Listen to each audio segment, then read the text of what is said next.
people who explore abandoned places, what was your "nope, I'm leaving" moment? I've been exploring abandoned places for about 6 years. Factories, hospitals, schools, farmhouses. I've seen things that would make most people uncomfortable, and I've never once felt the need to run. I say that so you understand that what happened in an abandoned textile mill in rural Georgia wasn't me being jumpy or paranoid. Something in that building told me to leave, and every cell in my body agreed. It was a Saturday in October. Cool weather, good light. The mill had been shut down since the early 90s. 5 stories of red brick, broken windows, machinery still inside. I had done my research, checked the publicly available structural reports, and went through the fence alone. I know that's stupid, but I had done it 100 times before. The first 2 floors were exactly what I expected. Old looms, scattered paperwork, pigeon nests, the usual. I was on the 3rd floor, maybe 40 minutes in, when the feeling hit me. Not a sound, not a sight, just this sudden, absolute certainty that I needed to leave the building immediately. Not slow down, not be cautious. Leave, right now. I've felt uneasy in abandoned places before. This was different. This wasn't unease. This was my body making a decision before my brain had caught up. My hands were already putting my camera away. My feet were already moving toward the stairs. I was halfway down the staircase to the 2nd floor when I heard it. A deep structural groan from somewhere above me, then a sound like a freight train, which I now know is what it sounds like when a floor gives way. The entire 3rd floor collapsed, not partially, the whole thing. Dust and debris exploded down the stairwell above me. I ran the rest of the way out and didn't stop until I was back through the fence. When I turned around, I could see through the broken windows that the 3rd floor was simply gone. The machinery I'd been standing next to minutes earlier had fallen through to the 2nd floor and partially through to the 1st. If I'd still been up there, they never would have found enough of me to identify. I've thought about that moment constantly for 2 years. What made me move? There was no sound before the collapse, no visible cracks, no warning I could point to. My body just knew. Some part of me detected something my conscious mind never registered. Maybe a vibration in the floor, a change in air pressure, something so subtle I couldn't name it even now. I still go exploring, but now, when my body says leave, I leave. No questions, no second guessing. That instinct is smarter than I am. And the collapsed floor of a Georgia textile mill is the proof. I want to tell you about the 2 minutes I spent standing outside a door in an abandoned hospital, and why those 2 minutes were the most important decision I ever made. The hospital had been closed for 12 years. It was a mid-sized facility, 4 floors, in a small town that had lost its main employer and slowly lost most of its population along with it. The building was well documented in exploration circles and considered relatively safe structurally. I went with 2 friends. We had explored most of the building without incident.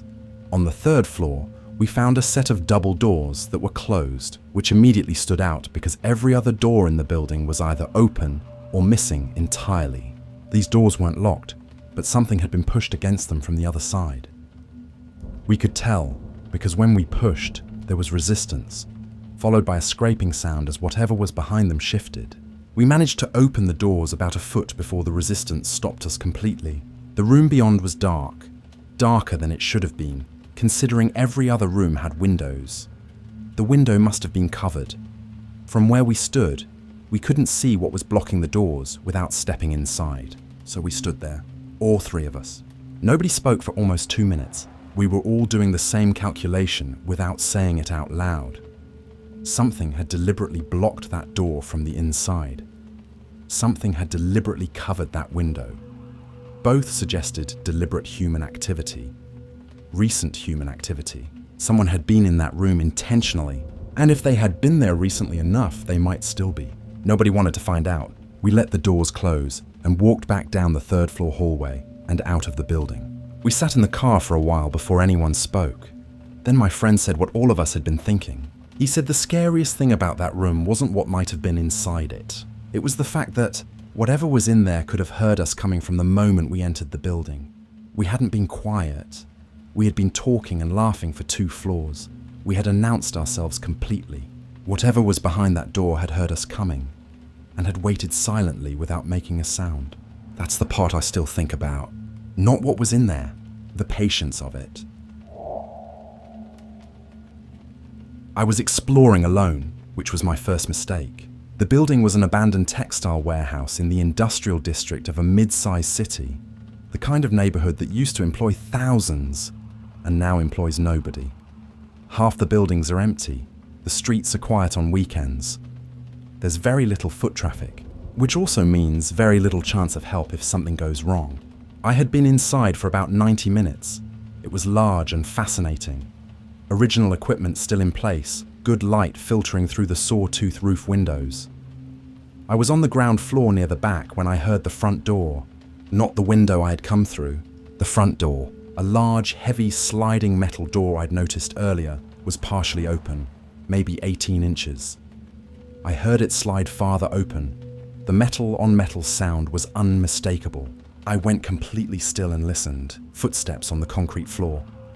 More than one person, moving slowly, talking quietly. I couldn't make out words, just the low murmur of voices. I was deep inside the building, far from my entry point. To leave the way I came in, I would have had to pass whoever had just entered, or find another exit. I started moving slowly toward the back wall, staying in the shadows near the old machinery, searching for a rear door. I found one. It was padlocked from the inside, which meant it had been accessible at some point. The lock was old. I pulled a multi-tool from my bag and worked at the hasp. It felt like an hour, but it was probably 3 minutes. Finally, it gave way. I pushed the door open slowly, wincing at the noise. I stepped into an alley behind the building and walked quickly, not running, to the street, then back to where I had parked 3 blocks away. I don't know who was inside that warehouse. They might have been other explorers, teenagers, completely harmless people, but I had no way of knowing that. The building was in an area with known problems. I was alone. I couldn't verify their intentions. My primary exit was blocked. The calculation was simple. The cost of leaving unnecessarily was a shortened exploration.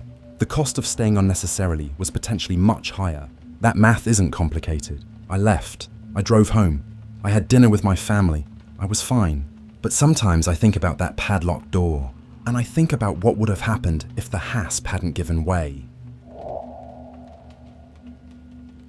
There's an abandoned resort in the mountains about 3 hours from where I live. It shut down in the late 80s, and nobody has touched it since. Multiple buildings spread across a wooded property, a main lodge, cabins, a pool house, what used to be a recreation center. It's legendary in the exploration community, massive, photogenic, genuinely eerie in that specific way only places frozen mid-activity can be. I went with a friend named Sean. We'd planned it for months. We drove up Friday evening so we could go in at first light Saturday. We camped just off the access road and entered as the sun came up. The first 4 hours were incredible. The main lodge still had the dining room set up, tables laid with dishes, a menu board listing prices from 1987. The recreation center had a bowling alley with balls still sitting in the returns. The kind of details that make you feel like you've stepped through time. In the early afternoon, we split up briefly. I was photographing one of the cabin clusters while Sean headed toward the pool house. I'd been shooting for maybe 20 minutes when he came back. He didn't say anything. He just walked past me toward the main gate. His face was completely blank. Not scared, not excited, just blank in a way that didn't fit Sean at all because Sean is always talking. I called his name and fell into step beside him. He kept walking. I asked what happened. He said someone had been in the pool house recently. Not years ago, not months ago. Recently, he described a sleeping area set up in the old changing room.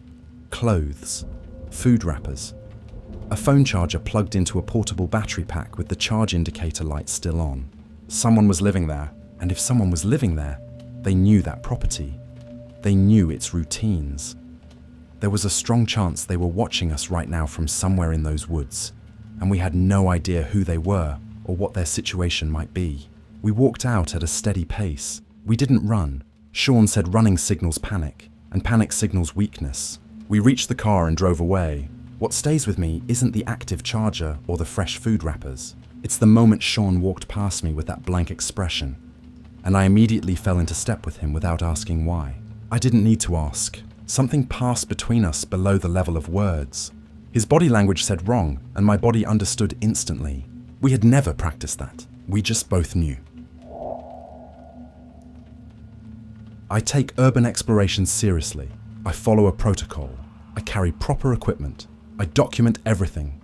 I'm not reckless, and I'm not easily spooked. What happened in an abandoned psychiatric hospital outside Cincinnati made me reconsider the hobby entirely for about 6 months. I went in with 2 other experienced explorers, people I'd gone out with at least a dozen times. The building had been abandoned for more than 20 years, a large facility spread across several connected wings. We had a rough floor plan and had been inside for about 2 hours without any problems. We were moving through one of the residential wings when my friend Diane suddenly stopped walking. She was in front of me and just stopped. No warning. I almost walked straight into her. I asked what was wrong. She didn't answer at first. She just stood there. Then, very quietly, she said she needed to go back to the entrance. Not leave the building. Just go back to the entrance. Her voice was completely flat, which was not normal for her. Diane was the loudest person I knew. Our third member, Pete, kept moving forward. Diane and I turned around and headed back. She didn't explain, and I didn't push her. Something about her tone made me feel like asking questions was the wrong move. We'd been back at the entrance maybe 10 minutes when Pete came over the radio. He was whispering, which I had never heard him do before. He said there was someone else in the building. He could hear people moving in the rooms ahead of him, multiple people, and they weren't trying to be quiet. We told him to come back immediately. He did, quickly. We got out of the building together. From the parking area, we could see flashlight beams moving through the windows of the wing we had just been exploring. Multiple lights. We watched for a while, and then we heard voices echoing through the broken windows. We couldn't make out words, but the tone wasn't friendly. Later, someone in the local exploration community told us that the far end of that wing was regularly used by a group nobody wanted to encounter. People who chose that building specifically because it was remote and nobody came looking. Diane never told me exactly what she felt in that hallway. I asked her again months later, and she just shook her head. She said she didn't hear anything and didn't see anything. She just suddenly knew, with complete certainty, that going forward would end badly. She couldn't explain it any better than that. I believe her. Her instinct got all 3 of us out of there before we walked into something we might not have walked away from. The abandoned house had been sitting empty on the edge of our town for as long as anyone could remember. 2 stories, farmhouse style, surrounded by overgrown fields. Every kid in town had a story about it. Nobody actually went in, as far as I knew, until my friend Marcus and I decided we were going to be the ones who did. We were 19. It was summer. We had flashlights and absolutely no sense. Getting in was easy. A side window on the ground floor had no glass left, and we climbed through into what used to be the kitchen. The place smelled like mold and old wood and something else I could not identify. Something organic and wrong. We did not talk about the smell. We just kept moving. The ground floor was unremarkable. Old furniture, water damage, bird droppings. We had been in there maybe 20 minutes when Marcus said he wanted to check upstairs. I started to follow him and then stopped at the bottom of the stairs. I cannot explain what stopped me. There was nothing to see. The staircase looked intact. Marcus was already halfway up.